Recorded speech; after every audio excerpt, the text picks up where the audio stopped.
Peter, kannst du mir mal sagen, wann der Stern da oben aufhört, so rot zum Brennen?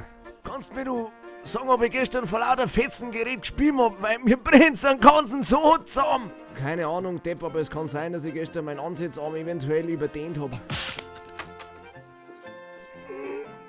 Ermüdungserscheinung. Merci.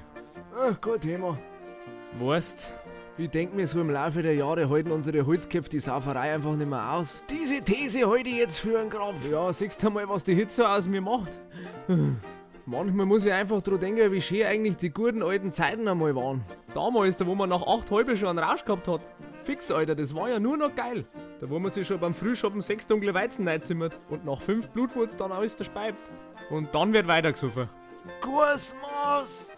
Ja, das war nur ein besonderes Highlight, wie wir es bestellt haben.